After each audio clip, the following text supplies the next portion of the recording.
বৈষম্যহীন দেশ গড়ায় অন্তর্বর্তী সরকারের অঙ্গীকার, জাতির উদ্দেশ্যে ভাষণে প্রধান উপদেষ্টা। বন্যায় সব ধরনের সহায়তা অব্যাহত রাখার ঘোষণা। পানি কমলেও বন্যা দুর্গত এলাকায় ভয়াবহ মানবিক বিপর্যয়, খাবার পানি, খাদ্য, বাসস্থান সংকটে হাহাকার, বিভিন্ন স্থানে ২০ জনের মৃত্যু। সচিবালয় এলাকায় শিক্ষার্থীদের সঙ্গে আনসার সদস্যদের ব্যাপক সংঘর্ষ, সমন্বয়ক হাসনাত আবদুল্লাহ সহ আহত কমপক্ষে ৪০ জন। এবং কোটা বিরোধী আন্দোলনে বগুড়ায় ১২ জনের মৃত্যু, বগুড়া মেডিকেল কলেজ হাসপাতালে চিকিৎসাধীন ৩০ জন, বিছানায় কাতরাচ্ছেন অনেকে।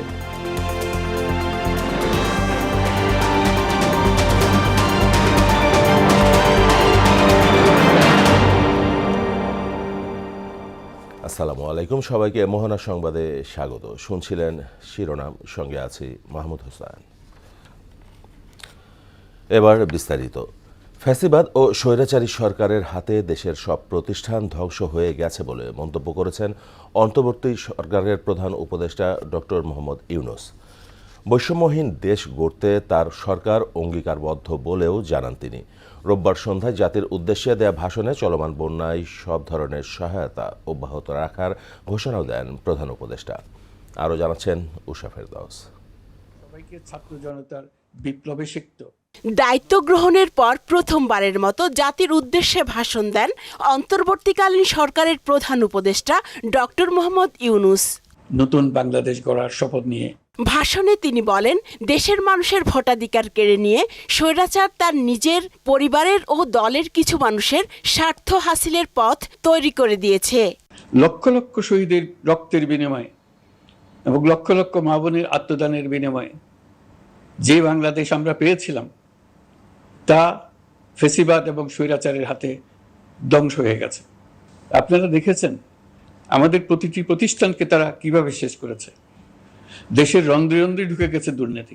বন্যা মোকাবেলায় সমন্বিত উদ্যোগের মাধ্যমে মানুষের পাশে থাকার কথাও জানান তিনি। বন্যা দুর্গতদের জীবন দ্রুত স্বাভাবিক করার জন্য যাবতীয় উদ্যোগ সরকারি বেসরকারি পর্যায়ে নেবার আয়োজন করেছি। ভবিষ্যতে সকল ধরনের বন্যা প্রতিরোধে আমাদের আভ্যন্তরীণ এবং প্রতিবেশীদের সঙ্গে যাতে যৌথভাবে নেওয়া যায়, সে আলোচনা শুরু করেছে।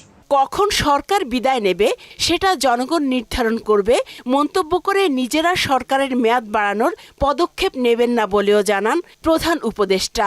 কখন নির্বাচন হবে সেটা সম্পূর্ণ রাজনৈতিক সিদ্ধান্ত, আমাদের সিদ্ধান্ত নয়। দেশবাসীকে ঠিক করতে হবে আপনারা কখন আমাদেরকে ছেড়ে দেবেন। নিত্যপণ্যের দাম ও মূল্যস্ফীতি নিয়ন্ত্রণে সরকার কাজ করছে বলেও জানায় ডক্টর মোহাম্মদ ইউনূস। নিত্য প্রয়োজনীয় দ্রব্যমূল্য ও মূল্যস্ফীতি নিয়ন্ত্রণে আনার আমরা উদ্যোগ সচল করেছি। উষা ফেরদৌস, মোহনা সংবাদ, ঢাকা। পাহাড়ি ঢল আর অতি বৃষ্টিতে দেশের ১১ জেলার ৭৩ উপজেলা বন্যায় প্লাবিত হয়েছে। এতে এখন পর্যন্ত ১১ লাখ পরিবার পানিবন্দী রয়েছে। মানবেতর দিন কাটাচ্ছে অন্তত ৫০ লাখ মানুষ। বন্যায় এখন পর্যন্ত ২০ জনের মৃত্যুর খবর পাওয়া গেছে। নদ নদীর পানি কমতে শুরু করলেও বানভাসীদের দুর্ভোগ কমেনি, বরং বেড়েছে। আরও জানাচ্ছেন আফরিন পপি। লক্ষ্মীপুরে জেলা সদর সহ ৫ উপজেলায় টানা ৭ দিন ভারী বর্ষণে সৃষ্ট বন্যায় চরম ভোগান্তি পোহাচ্ছেন বন্যা দুর্গতরা। রাস্তাঘাট, ফসলি জমি, ব্যবসা প্রতিষ্ঠান ও বাড়িঘর ডুবে আছে এখনও। এ অবস্থায় চরম খাদ্য জল সংকটে কাতরাচ্ছেন বানভাসী মানুষেরা। গরুঘর, বড় রসিঘরটা, বড় ঘরটা সব গুটিয়ে গেছে। অসুখে খুব কষ্ট পাইতে আছি। আমাদের ঘরের অবস্থা অনেক খারাপ, পানি ঢুকে ভরে গেছে। ৮-১০ দিন খুব পানিতে আছি, অনেক কষ্টে আছি। পর্যন্ত কেউ আয়া কোনো উদ্ধারও করে না, কেউ একটু সাহায্য করে না। ভারতের উজান থেকে নেমে আসা পাহাড়ি ঢলে ফেনীতে বিপর্যস্ত হয়ে পড়েছে জনজীবন। জেলায় পানিবন্দী রয়েছে ১০ লাখের বেশি মানুষ। বন্ধ রয়েছে ঢাকা চট্টগ্রাম মহাসড়ক ও ট্রেন চলাচল। মোবাইল নেটওয়ার্ক ও বিদ্যুৎ সংযোগ বিচ্ছিন্ন হয়ে পড়েছে যোগাযোগ ব্যবস্থা। কুমিল্লার ১৪টি উপজেলায় ৭ লক্ষাধিক মানুষ পানিবন্দী রয়েছে। এখনও বিপদসীমার উপর দিয়ে গোমতী নদীর পানি প্রবাহিত হচ্ছে। নোয়াখালীর বন্যা পরিস্থিতির অবনতি হয়েছে। পানিবন্দী রয়েছে প্রায় ২১ লাখ মানুষ। বন্যা দুর্গত এলাকায় দেখা দিয়েছে বিশুদ্ধ পানি ও খাদ্য সংকট। খাগড়াছড়িতে চেঙ্গি, মাইনী ও ফেনী নদীর প্রবাহ বিপদসীমার নিচে নেমে এলেও জেলায় প্রায় 40,000 পরিবার বন্যায় ক্ষতিগ্রস্ত হয়েছে। এদিকে বন্যার্তদের উদ্ধার, চিকিৎসা সেবা ও ত্রাণ সহায়তায় কাজ করছে সেনাবাহিনী, নৌবাহিনী, কোস্টগার্ড, বিজিবি ও পুলিশ সহ বিভিন্ন স্বেচ্ছাসেবী সংগঠন। আফরিন পপি, মোহনা সংবাদ। দর্শক, এবার জানবো কুমিল্লার বন্যা পরিস্থিতির খবর। সেখান থেকে সরাসরি যুক্ত হচ্ছেন আমাদের সাথে সহকর্মী শাহাবুদ্দিন। শাহাবুদ্দিন, কুমিল্লার বুড়িচংয়ে বন্যা পরিস্থিতির বর্তমান খবর কি আমাদের জানাবেন?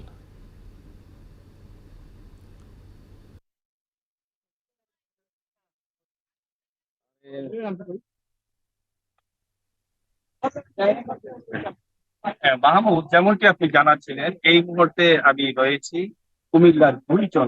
আমার পেছনের অংশটি যদি ক্যামেরার মাধ্যমে আপনাকে একটু দেখাতে চাই, দেখবেন নিশ্চয়ই এখানে কিন্তু ফাটল সৃষ্টি হয়েছিল প্রথমত 2 থেকে 5 ফিট। তারপর থেকে কিন্তু এখানে একটি নদী সৃষ্টি হয়েছে। এখন যে বাঁধের যে ভাঙন, সেই ভাঙনে কিন্তু ক্রমাগত বেরিয়ে চলেছে। ভাঙনে কিন্তু বুড়িচং এর এই ভাঙন, যেখান থেকে পানি ঢুকেছে বুড়িচং এবং ব্রাহ্মণপাড়ায়, এই ফাটলের দৈর্ঘ্য যদি আমি বলতে চাই তাহলে বলতে হয় প্রায় 500 ফিটের মতো কিন্তু দৈর্ঘ্য। এই 500 ফিট দৈর্ঘ্যের যে রহস্য, সেটি হচ্ছে প্রথম কিন্তু পানি ঢুকতে শুরু করে 2, 3, 4, 5 ফিট। তারপর থেকে কিন্তু আস্তে আস্তে এটি বেড়ে আজকে এই পর্যায়ে এসেছে 500 ফিট মতো দৈর্ঘ্য এই ভাঙন। কুমিল্লার সার্বিক চিত্র যদি বলতে যাই তাহলে বলতে হয় এই ভাঙন দিয়ে পানি ঢুকে প্রবল স্রোত কিন্তু এখনো আমরা দেখছেন নিশ্চয়ই ক্যামেরার মাধ্যমে। প্রবল স্রোতে পানি ঢুকে কিন্তু প্লাবিত হচ্ছে অত্যন্ত অঞ্চল। বুড়িচং এবং ব্রাহ্মণপাড়ার প্রতিটি ঘর বাড়ি কিন্তু পানির নিচে নিমজ্জিত রয়েছে। অধিকাংশ পরিবারই এখন পর্যন্ত কোনো ত্রাণ পায়নি বলে আমাদের কাছে অভিযোগ জানিয়েছে। কুমিল্লার 14টি উপজেলায় কিন্তু প্লাবিত হয়েছে। এখন পর্যন্ত আমাদের কাছে শেষ খবর পাওয়া পর্যন্ত পানির আবদ্ধতায় বা জলাবদ্ধতার মধ্যে বন্যার্থ মানুষ আটকিয়ে আছে এখনো প্রায় 10 লাখের মতো। যেখানে ত্রাণ পৌঁছানোর কথা, সেখানে ত্রাণ যতটুকুই পৌঁছাচ্ছে, পানি সংকটে কিন্তু ভুগছে অধিকাংশ মানুষ, বিশুদ্ধ পানির অভাবে কিন্তু ভুগছে। আমাদেরকে তারা এমনটাই জানিয়েছে যে বন্যার পরবর্তী সময়েও তাদের এই দখল অনেকেরই কিন্তু এই বানের স্রোতে ভেসে গেছে। ঘর দুয়ার এবং বাড়িঘর পর্যন্ত সবকিছু নদীর গর্ভে বিলীন হয়ে গেছে। তারা কিন্তু আশঙ্কা জানিয়েছে যে তাদের পরবর্তী সময় কিভাবে কাটবে, তারা নিঃস্ব হয়ে গেছে। এই কথাই কিন্তু আমাদেরকে জানিয়েছে। বন্যা পরবর্তীতে যেন সরকারের সহযোগিতা তাদের জন্য অব্যাহত থাকে, সরকার যেন তাদের পাশে এসে দাঁড়ায়, এমনটাই কিন্তু তারা আমাদেরকে জানিয়েছে। তো এই ছিল কুমিল্লার বুড়িচং থেকে আমার কাছে বন্যার সর্বশেষ পরিস্থিতি। মাহমুদ। শাহাবুদ্দিন, আপনাকে ধন্যবাদ। রাজধানীর সচিবালয় এলাকায় শিক্ষার্থীদের সঙ্গে আনসার সদস্যদের ব্যাপক সংঘর্ষ হয়েছে। এতে অন্যতম সমন্বয়ক হাসনাত আবদুল্লাহ সহ অন্তত 40 জন আহত হয়েছেন। রোববার রাত 9টার পর এই সংঘর্ষের ঘটনা ঘটে। উভয় পক্ষে পাল্টাপাল্টি ধাওয়া চলে। এ সময় পুলিশ পরিস্থিতি নিয়ন্ত্রণের চেষ্টা করে। সচিবালয়ে আনসারের একদল সদস্য, বৈষম্য বিরোধী ছাত্র আন্দোলনের সমন্বয়ক ও অন্তর্বর্তীকালীন সরকারের উপদেষ্টা নাহিদ ইসলাম, সমন্বয়ক সার্জিস আলম ও হাসনাত আবদুল্লাহ সহ অনেককে আটকে রেখেছেন এমন খবর ছড়িয়ে পড়ার পর ঢাকা বিশ্ববিদ্যালয়ের বিভিন্ন হল থেকে টিএসসির রাজু ভাস্কর্যে জড়ো হন শিক্ষার্থীরা। আনসার সদস্যদের প্রতিহত করতে তারা মিছিল নিয়ে সচিবালয় এলাকায় যান। এ সময় দুই পক্ষের মধ্যে পাল্টাপাল্টি ধাওয়া ও সংঘর্ষের ঘটনা ঘটে। পুলিশ পরিস্থিতি নিয়ন্ত্রণে কয়েকটি সাউন্ড গ্রেনেড ছোড়ে। দর্শক, এবার যাব ঢাকেশ্বরী বন্দরে। সেখানে চলছে হিন্দু ধর্মাবলম্বীদের জন্মাষ্টমীর অনুষ্ঠান। সেখান থেকে সরাসরি যুক্ত হচ্ছেন সহকর্মী উষা ফেরদৌস। উষা, হিন্দু ধর্মাবলম্বীদের জন্মাষ্টমীর অনুষ্ঠান কেমন চলছে আর দর্শনার্থীদের ভিড় কেমন দেখছেন জানাবেন।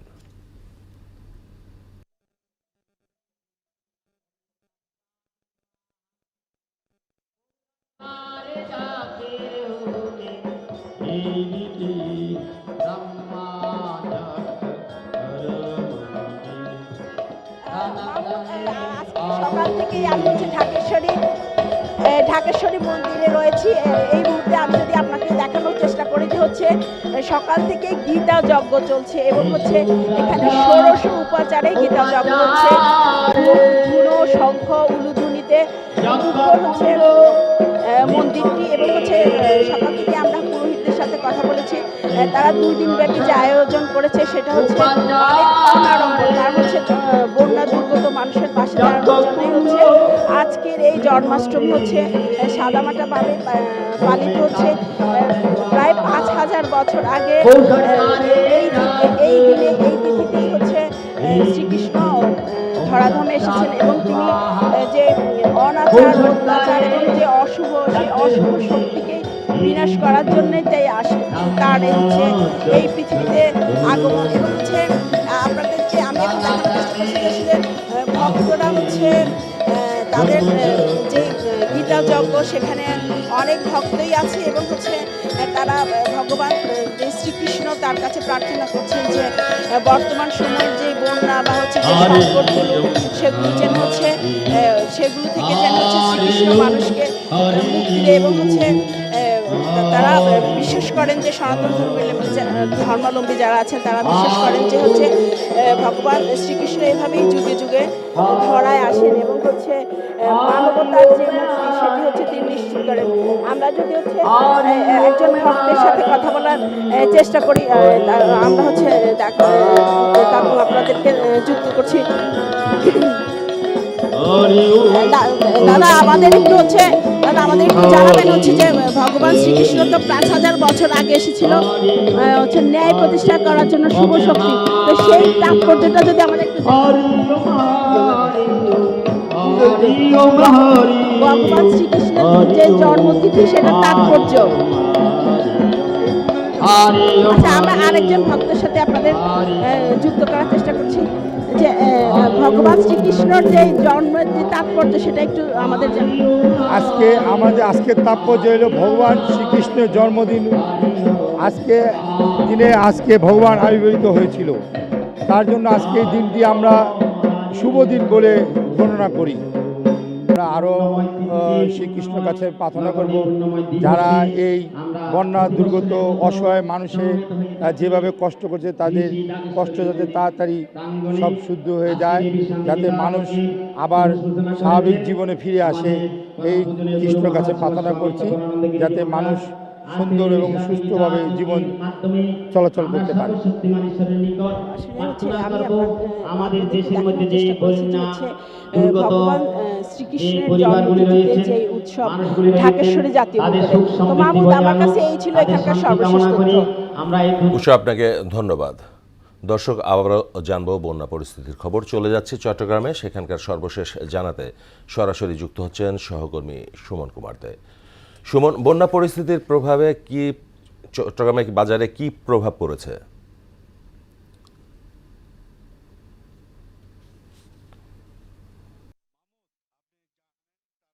বৃষ্টির কারণে যে বন্যার পরবর্তী যে আমরা বাজারে দেখেছি, এমনিও দীর্ঘদিন ধরে যে নিত্যপণ্যর বাজার কিন্তু সাধারণ মানুষের নাগালের বাইরে, তার মধ্যে বন্যার কারণে পরিবহন সংকটের কারণে চট্টগ্রামে যে সবজির বাজার, সবজির আসলে 100 টাকার নিচে কোনো সবজি কিন্তু বাজারে নেই। ইতিমধ্যে আমি কয়েকটি পণ্যের কথা যদি আপনাকে বলি, এই আলুর দাম বেড়েছে কেজি প্রতি আপনার 10 টাকা। আগে যে 60 টাকা করে বিক্রি করা হতো, এখন 70 টাকা করে বিক্রি করা হচ্ছে। আমরা গত সপ্তাহে দেখেছিলাম টমেটো বিক্রি করা হয়েছিল 160 টাকা, আজকের বাজারে বিক্রি করা হচ্ছে 300 টাকা করে। এই বেগুন রয়েছে, বেগুন বিক্রি করা হয়েছিল গত সপ্তাহে 100 টাকা করে, এই সপ্তাহে বিক্রি করা হচ্ছে আপনার 140 টাকা। আর ঢেঁড়স রয়েছে, ঢেঁড়স বিক্রি করা হয়েছিল 70 টাকা, আজকের বাজারে ঢেঁড়স বিক্রি করা হচ্ছে 100 টাকা করে। আমরা ঝিঙ্গা দেখতে পাচ্ছি, ঝিঙ্গা বিক্রি করা হয়েছিল 80 টাকা, আজকের বাজারে বিক্রি করা হচ্ছে 120 টাকা। কাঁকরোল রয়েছে, কাঁকরোল বিক্রি করা হচ্ছে 140 টাকা।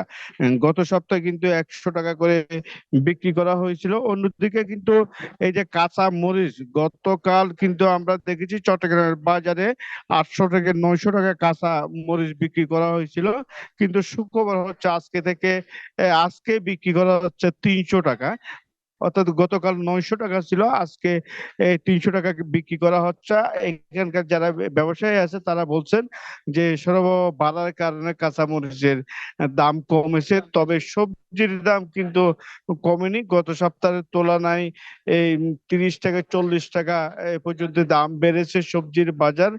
অন্যদিকে মাছের বাজারও এই দাম ঊর্ধ্বমুখী। ডিমের দাম বেড়েছে ডজন প্রতি প্রায় 15 টাকা করে দাম বেড়েছে ডিমের। আসলে সাধারণ মানুষ কিন্তু তাদের ক্রয় ক্ষমতার বাইরে নিত্যপণ্যের বাজার। তো চট্টগ্রাম থেকে এই ছিল আমার কাছে সর্বশেষ খবর। মামুদ। সুমন, আপনাকে ধন্যবাদ। কোটা বিরোধী আন্দোলনে বগুড়ায় 12 জনের মৃত্যু হয়েছে। এ ঘটনায় আহত হয়েছে আরও সহস্রাধিক মানুষ। তাদের অনেকেই এখনও হাসপাতালের বিছানায় যন্ত্রণায় কাতরাচ্ছেন। এর নৃশংসতায় শহীদ জিয়াউর রহমান মেডিকেল কলেজ হাসপাতালেই ভর্তি হয়েছিলেন 384 জন, যাদের মধ্যে এখনও ভর্তি রয়েছেন এবং চিকিৎসা নিচ্ছেন 30 জন। বগুড়া থেকে আতিক রহমানের প্রতিবেদন জানাচ্ছেন আফরিন পপি। বগুড়া সদরের নারুলি এলাকায় আতামিয়া শিক্ষার্থীদের কোটা বিরোধী আন্দোলনে যোগ দিয়ে পুলিশের গুলির মুখে পড়েন। বুকে গুলিবিদ্ধ অবস্থায় হাসপাতালের বেডে মৃত্যুর সঙ্গে পাঞ্জা লড়ছেন তিনি। একইভাবে হাসপাতালের বেডে যন্ত্রণায় কাতরাচ্ছেন গাবতলীর মহিষবান এলাকার শিক্ষার্থী জিহাদুল ইসলাম, নারুলি এলাকার শামীম আহমেদ, শাখারিয়া এলাকার নূর আলম সহ অন্তত 30 জন ছাত্র জনতা। নিজেদের চিকিৎসা ব্যবস্থা নিয়ে কিছুটা আক্ষেপ জানালেন তারা। সুস্থ একটা চিকিৎসা আমরা ভালোভাবে বাঁচতে পারি। চিকিৎসা মোটামুটি ভালোই হচ্ছে, কিন্তু এরকমই শুধু রিলিজ। কালকে আমারও একই অবস্থা, রিপোর্ট না আসতে রিলিজ হচ্ছে। সারাদিনে ওষুধ পাই আমরা 6টা ওষুধ দিয়ে কি কাম হবে? 2 দিন হলো সব ওষুধ পাচ্ছি, আর ইতিপূর্বে কোনো ওষুধ পাইনি। চিকিৎসা ঠিক মতোই দিচ্ছে, যেগুলো এখানে সাপ্লাই আছে এগুলা এখান থেকেই দিচ্ছে। দুপচাচিয়া পৌর এলাকার আবু রায়হান কোটা আন্দোলনে গিয়ে পুলিশের গুলিতে মারা যান তিনি। তার স্মৃতিচারণ করতে গিয়ে কান্নায় ভেঙে পড়েন তার মা। কোনো সান্ত্বনা দিয়ে আটকানো যাচ্ছে না এই সন্তানহারা মাকে। একইভাবে গুলিতে নিহত হন কাহালু উপজেলার বীরকেদার গ্রামের মনির। নওগাঁ বঙ্গবন্ধু কলেজের অর্থনীতিতে অনার্স পড়ুয়া ছেলেকে হারিয়ে দিশেহারা তার মা। তিনি তার ছেলে হত্যার বিচার চান। আমি চাই যে যাই মারছে তার তদন্ত করে বার করুক সরকার, এটাই আমার চাওয়া। এখন যে কয়দিন ধরে আমাকে মা ডাকার মতো আর কেউ নাই বাবা, আমি কি করে সহ্য করবো বাবা? ছেলে শহীদ হয়ে গেছে, দেশ স্বাধীন আছে। আপনারা দয়া করে আমাদের ছেলের যা কর্তব্য, বউ ছেলে কিভাবে চলবে, পরিবার কিভাবে চলবে, আপনারা সে দায়িত্ব আপনার। চিকিৎসাধীন আহতদের সুচিকিৎসা হচ্ছে এবং ওষুধ সহ সব টেস্ট বিনামূল্যে করা হচ্ছে বলে জানালেন বগুড়া শহীদ জিয়াউর রহমান মেডিকেল কলেজ হাসপাতালের উপপরিচালক ডাক্তার আব্দুল ওয়াদুদ। কোটা বিরোধী আন্দোলনের বিভিন্ন আহত রোগীগুলো বর্তমানে আজকে রয়েছে 30 জন। এই 30 জনের মধ্যে জীবনের আশঙ্কা কারণ নাই, তবে অনেকে হয়তো সার্জারি লাগবে। আমরা সর্বতভাবে চেষ্টা করছি যেন তারা সর্বোচ্চ সেবাটা পায়। আহতের সুচিকিৎসা নিশ্চিতের পাশাপাশি নিহতদের পরিবারে আর্থিক সহায়তার দাবি জানিয়েছেন স্থানীয়রা। আফরিন পপি, মোহনা সংবাদ। বেসরকারি উন্নয়নে সংস্থাগুলোর পদক্ষেপ বদলে যাচ্ছে বরিশালের 5টি কলোনির চিত্র। যেখানে নেই রাস্তাঘাট, ড্রেন, সেই অবহেলিত জনপদে নাগরিক অধিকার প্রতিষ্ঠায় কাজ করছে কয়েকটি সংস্থা। তাদের এক কার্যক্রমে নগরীর অবহেলিত মানুষদের আর্থসামাজিক প্রেক্ষাপটও উন্নত হচ্ছে। বরিশাল থেকে শেখ শামীমের তথ্যে তানজিদ ভুইয়ার রিপোর্ট। রাজনৈতিক পট পরিবর্তন, বরাদ্দ সংকট আর ব্যবস্থাপনার অভাবে সরকারিভাবে উন্নয়ন বঞ্চিত হয়ে পড়ে বরিশালের বেশ কয়েকটি বস্তি ও কলোনি। গত এক যুগেও কাঙ্ক্ষিত মাত্রার উন্নয়ন হয়নি ঘনবসতি এসব এলাকাগুলোতে।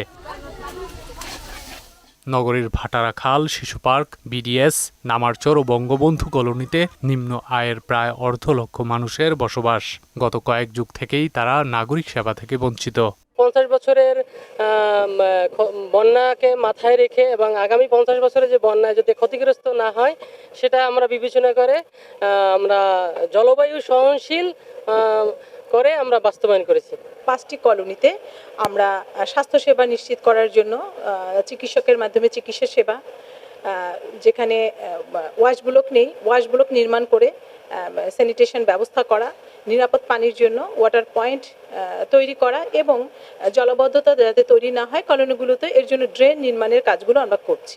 এ সময়ে বেসরকারি উন্নয়ন সংস্থা KfW ব্রেকের অর্থায়নে আবাস ও খ্রিস্টান এইডের ব্যবস্থাপনায় নির্মাণ করা হয় ড্রেন, রাস্তা, ওয়াশ ব্লক, বিশুদ্ধ পানি, চিকিৎসা ও আইনি সহায়তাও নেওয়া হয় নানা পদক্ষেপ। এতে বদলে যেতে শুরু করেছে কলোনিগুলোর জীবনমান।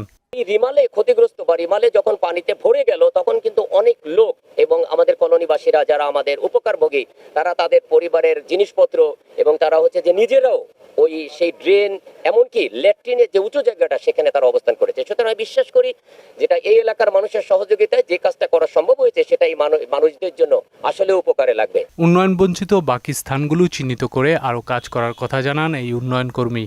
যে সব জায়গায় আসলে বেশি উন্নয়ন হচ্ছে না সেই জায়গাগুলো যারা পিছিয়ে আছে, আমরা উন্নয়ন সংগঠনগুলো সেই রকম জায়গাগুলোতে আমরা উন্নয়ন সেবা দিচ্ছি। সেখানে নারী ও শিশুর অধিকার বাস্তবায়নের জন্য আমরা কাজ করছি এবং সেই জায়গায় মানুষের স্বাস্থ্য সেবা থেকে শুরু করে অর্থনৈতিক উপার্জনের জন্য আমাদের যতটা সাপোর্ট দেওয়ার ততটা আমরা উন্নয়ন সংগঠনগুলো করে যাচ্ছি। সরকারের পাশাপাশি উন্নয়ন সংস্থাগুলো এদের সমস্যা সমাধানে এগিয়ে আসবে এমনটাই প্রত্যাশা সবার।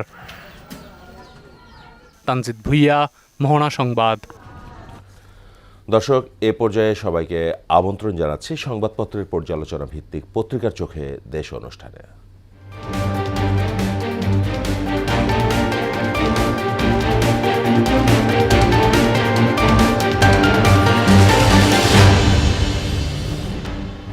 দর্শক, পত্রিকার চোখে অনুষ্ঠানে আজকের অতিথি মোহনা টেলিভিশনের senior news editor Shipon Haldar. Shipon, পত্রিকার চোখে দেশ অনুষ্ঠানে আপনাকে স্বাগত। আমরা আপনার সাথে আলোচনায় আসবো, তার আগে দেখে নেই পত্রিকার শিরোনামগুলো। দর্শক, আমার হাতে প্রথমে রয়েছে দৈনিক প্রথম আলো। তাদের শিরোনাম, দেশবাসীকে ঠিক করতে হবে কখন আমাদের ছেড়ে দেবেন, জাতির উদ্দেশ্যে প্রধান উপদেষ্টা। রূপকথার মতো এক জয় রাওয়ালপিন্ডি টেস্ট নিয়ে।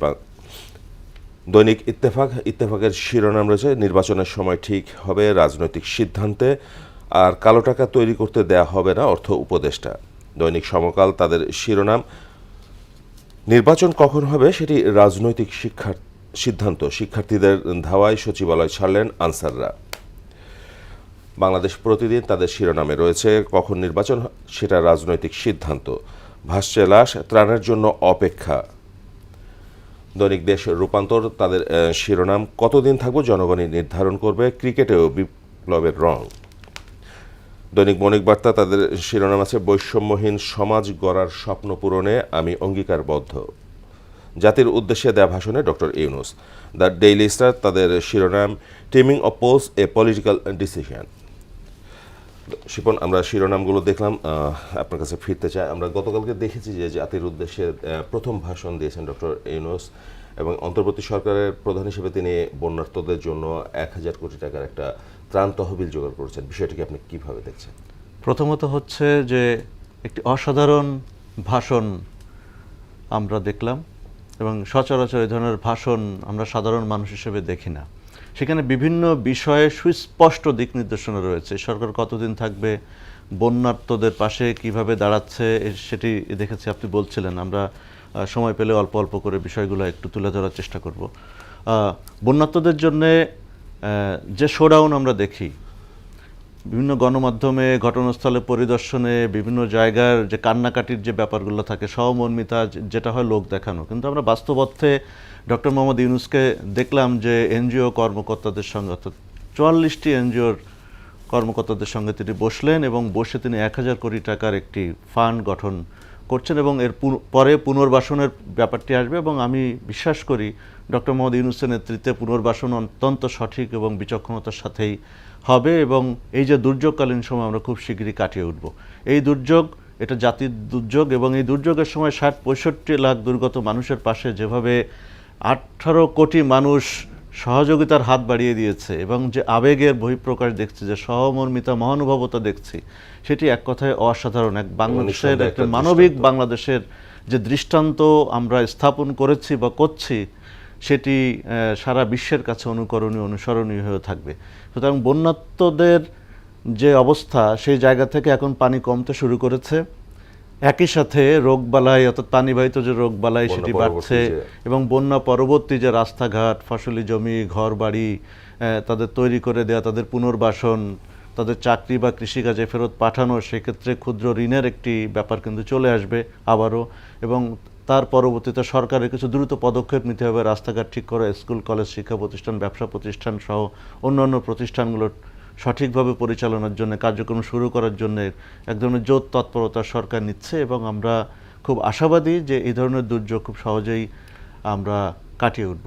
না, আপনার কাছে একটু জানতে চাচ্ছি, আপনি বলছিলেন যেমনটি যে বিগত বন্যাগুলোতে বন্যা হলে আক্রান্ত বা বানভাসী মানুষদের পাশে একটা শোডাউনের জন্য যায়, এবার একটা প্রতিযোগিতা দেখেছি ব্যতিক্রম আমরা দেখতাম যে সাবেক যারা সরকারি ছিল তারা সচরাচর কি দেখতাম যে হেলিকপ্টারে তারা পরিদর্শন করছেন, তারা বন্যার্তদের জন্য এক খুবই সহানুভূতিশীল হয়ে চোখের পানি ঝরাচ্ছেন, এই ধরনের ব্যাপারগুলো আমরা দেখেছি আমরা, কিন্তু সেটি ছিল এক ধরনের নাটকীয়তার অংশ। কিন্তু তাদের যে পুনর্বাসন পুনর্গঠনের যে উদ্যোগগুলো নেওয়া দরকার ছিল সেই কাজ বাদ দিয়ে তারা কিন্তু অন্য কাজে ব্যস্ত দেখেছি আমরা।